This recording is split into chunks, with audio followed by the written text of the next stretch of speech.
안녕하십니까. 신의균의 군사TV 디펜스 브리핑입니다. 자, 오늘도 아주 중요한 군사안보 무기 관련 소식 알려드릴 텐데요. 자, 미국이 중국을 완전히 그냥 중국 함대 또 중국 지상까지 때려 부술 수 있도록 또 강력한 아주 장거리 스텔스 공대지 미사일 개발했다고 하는데, 이거 가지고 군함도 그리고 지상도 때릴 수 있다고 하는데, 그게 어떤 무기인지 한번 보겠고요. 자, 그리고 제가 한때 아주 좋아했었던 그런 공격 헬기 카모포 12, 이번 우크라이나 전쟁에서 러시아가 대규모로 동원했는데 희한하게도 공격 헬기 떨어졌다 그러면 카모포 50이죠. 그런데 그 숫자가 카운팅이 됐는데 정말 놀랍게도 그냥 가지고 있는 거 다 떨어졌습니다. 자, 어떤 내용인지 보겠습니다. 신인근의 군사TV 구독, 알림, 좋아요 눌러주십시오. 먼저 5가지 단신 보고 가겠는데요. 인도의 LNT, 그러니까 우리 한국제 K9 자주포 만들고 있는 그 LNT가 차세대 경전차 우리 개발 중이다 라며 모형을 공개했는데, 그러니까 러시아 니들 숟가락 놓지 마, 우리는 한국하고 할 거야 라는 걸 보여줬어요. 그리고 이 소식에서부터 미국이 우크라이나에다가 퇴역한 호크 지대공 미사일도 공급해 줄 것을 검토하고 있는데 어떤 내용인지 보겠습니다. 첫 번째입니다. 이미 한번 퇴짜를 맞았던 스프루트 SDM 공수 대전차 돌격포를 인도군 경전차 사업에 다시 제안한 러시아의 제안에 인도 정부가 아무런 반응을 보이지 않고 있는 가운데 인도 국방부 산하 국방개발연구기구와 LNT가 함께 제작 중인 차세대 경전차 조라와르의 축소 모형이 공개되었습니다. 러시아 이제 포기할 때도 되지 않았나 싶습니다. 중국의 수직이 착륙 전투기 운용 기술을 전수하고 미 해병대의 전투기 운용 전술과 관련한 정보를 유출한 혐의를 받고 있는 미 해병대 출신 예비역 조종사가 미 연방정보국의 추적 끝에 호주에서 체포됐습니다. 미 해군에서 10년을 전투기 전술 교관으로 근무하다가 호주로 이민을 간 용의자는 베이징에서 무려 6년간 중국에게 각종 고급 기술을 전수한 혐의로 곧 미국으로 송환될 예정입니다.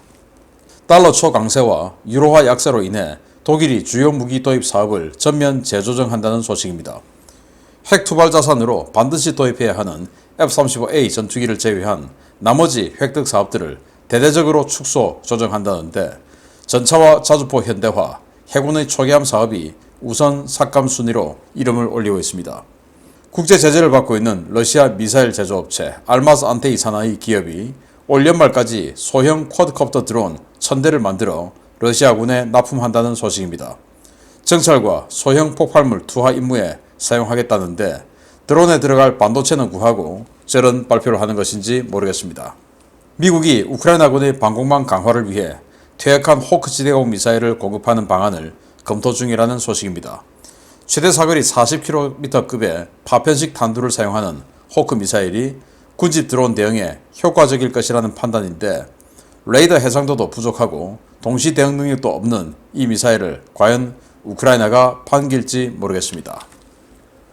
자, 우리 한국의 한화 디펜스하고 굉장히 사업을 잘해서 한화 디펜스를 아주 좋게 보고 있는 인도죠. 그래서 한화가 만들고 있는 K9 자주포 자체에다가 포탑을 얹어서 경전차로 만들겠다라고 하니까 러시아가 잠깐, 야, 우리 거 있는데 니들 뭐 하는 거야? 하고 또 어깃장을 놓고 있었죠. 그래서 그 전에 비호복합 자주대공포 시스템이 인도로 갈 뻔했던 거, 그거 잠깐 우리 거 있는데 무슨 짓이야? 라고 해서 그거 무산되는데 또 그렇게 지금 어깃장을 놓고 있다고 제가 디펜스 브리핑에서 알려드렸었는데, 여기에 대해서 인도가 야, 우리 이런 거 지금 만들고 있다니까 라고 모형을 공개했는데, 딱 봐도 뭔가 K9 차체에다가 조금 더 뭔가를 갖다 붙인 듯한 차체, 그리고 이 포탑은 우리 이 한화가 만들어놨던 그 K21 105mm 버전 그 포탑하고 아주 흡사하게 생겼죠. 즉 벨기에산의 포탑이란 말이죠. 자, 그래서 우리 한화하고 할 거야 라고 하는 걸 인도가 보여줬는데, 이제 러시아 이제 그만 손 떼기 바랍니다.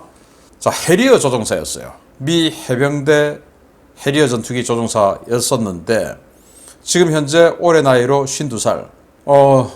전투기 조종사를 40대에 그만두고 그리고는 호주로 이민을 갔습니다. 이민을 가서 호주에서 민간 비행 학교를 오픈을 했는데 이게 이제 사업이 좀 잘 안 되고 있던 차에, 그래서 경제적으로 좀 어려움을 겪고 있던 차에 중국이 접근한 거죠.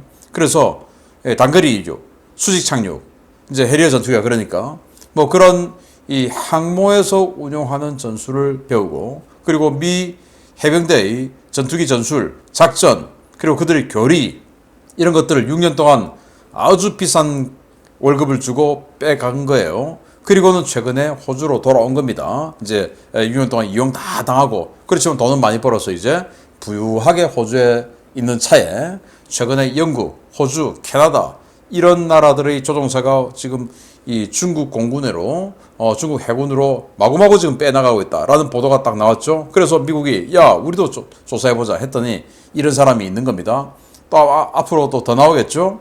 그래서 지금 호주를 이민 갔으니까 호주 시민이죠. 그렇지만은 미 해병대에 재직할 때 했던 서약이 다 있죠. 그러니까 너는 우리에게 와야 돼, 잡혀와야 돼 해서 지금 호주 경찰이 체포를 했고, 범죄인 인도 조약에 의해서 곧 FBI로 넘겨줄 거랍니다.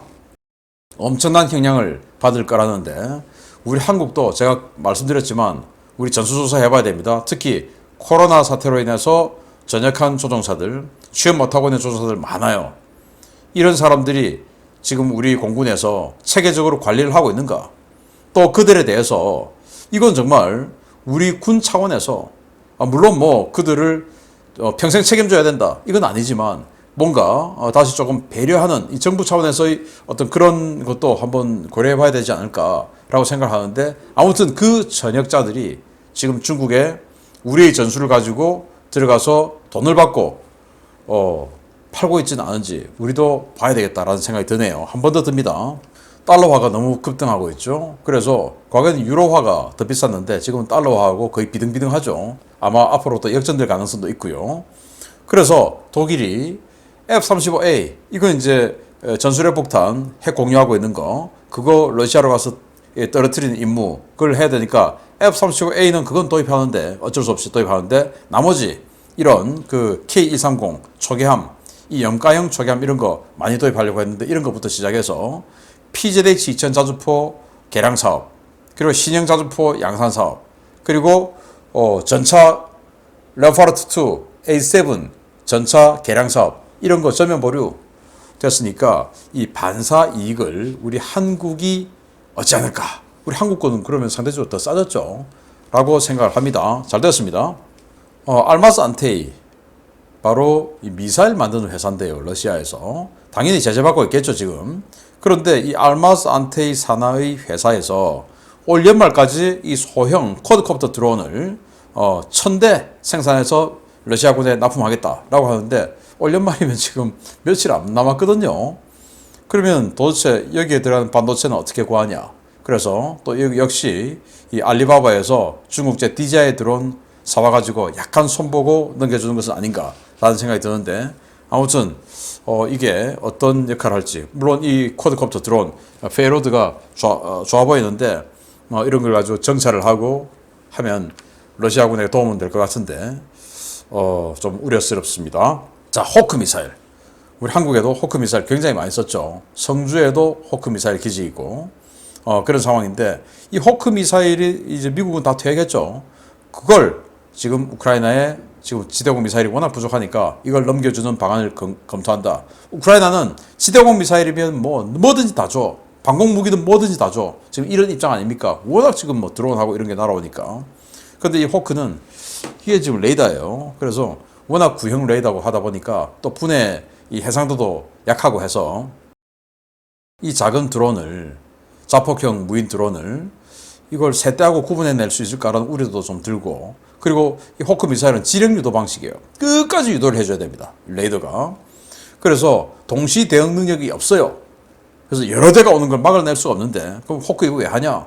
호크 미사일 크니까 인근에 가서 파편식으로 이제 쏴보내는데, 원체 등치가 크니까 이제 파편이 많이 날아간다. 그러면 러시아가 바보가 아닌 다음에 이 드론들을 다닥다닥 붙여서 군집 드론 식으로 아무리 한다고 해도 그렇게는 안 하겠죠. 예를 들어서 수백 미터 떨어져서 이렇게 고도 또 폭 이렇게 떨어져서 오면, 그 과연 이 호크 미사일 파편 가지고 뭐 집단적으로 드론을 파괴할 수 있냐?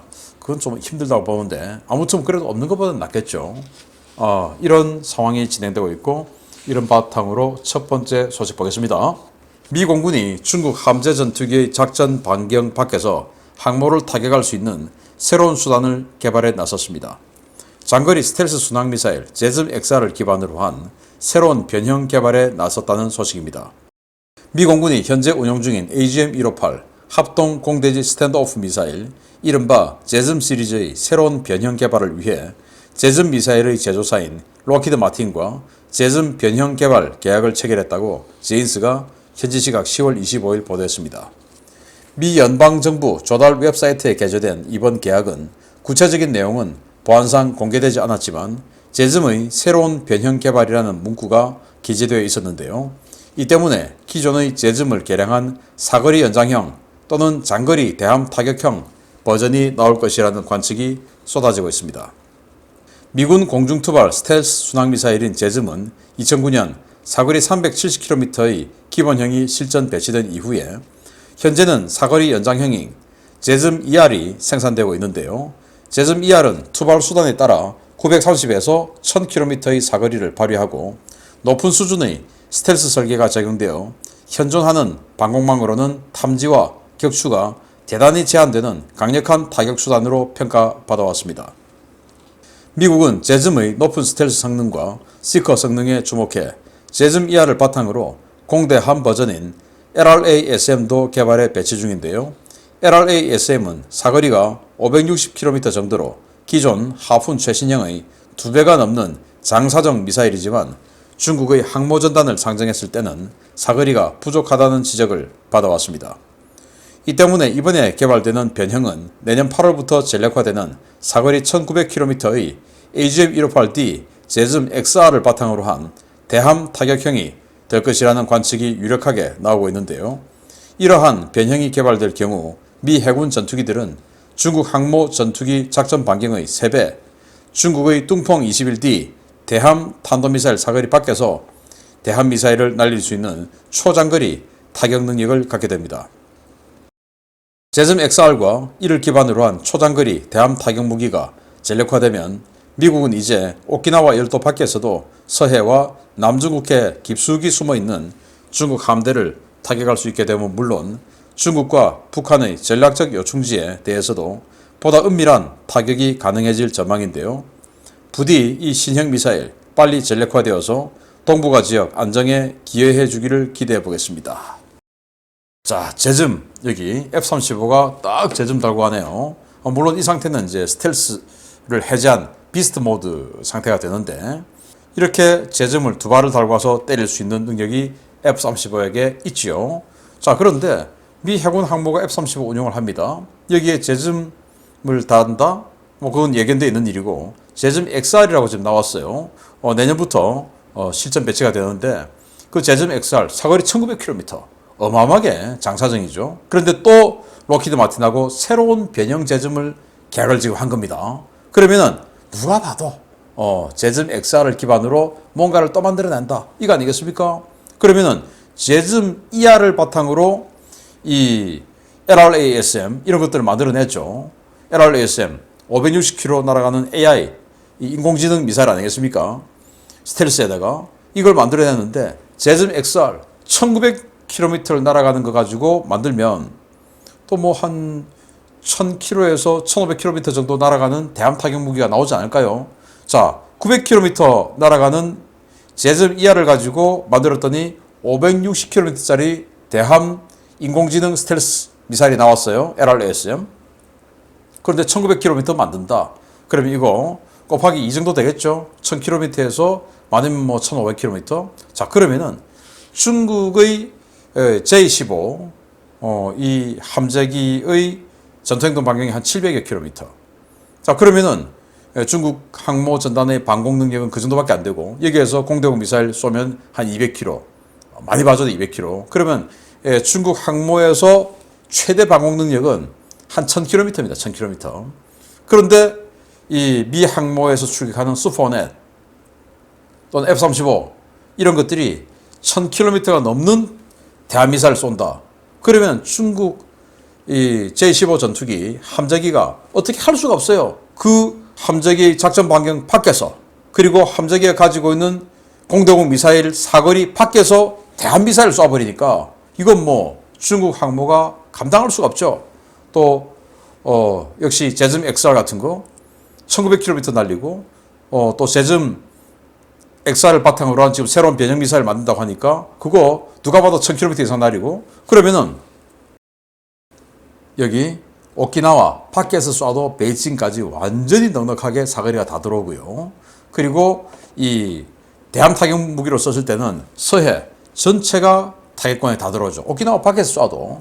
그러니까 이제는 어디에도 안전한 곳은 없다, 중국이. 그리고 C-17 수송기, 이 팔레타이징 시스템을 해서 이 레피드 드래곤 시스템이죠. 그냥 팔레트에다가 제즘 미사일 차곡차곡 쌓아서 던집니다. 팔레트를 미끄러해요. 그러면 이제 거기서 낙하산 타고 하나하나 제즘 미사일이 나와서 발사가 되는데 어마어마하게 많이 들어가죠.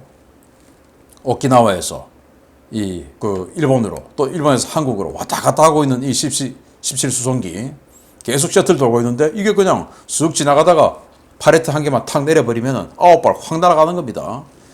중국이 이제 어디에도 안전할 수 없다. 그리고 이 미사일로 인해서 중국 함대, 중국 항공모함 큰일 났다 라는 소식을 알려드리겠고요. 자, 아주 고소한 통계 나왔습니다. 카모프 52 소식입니다. 최근 1년간 전 세계에서 가장 많이 격추된 헬기라는 오명에 시달리고 있는 러시아군 카모프 52 공격 헬기가 이번 전쟁 기간 중 전체 보유 대수의 4분의 1 또는 2분의 1이 넘는 손실을 기록하고 있다는 통계가 나왔습니다. 실제로는 더 많아 보이는데 격추 기체가 확인된 숫자만 4분의 1 정도라고 합니다.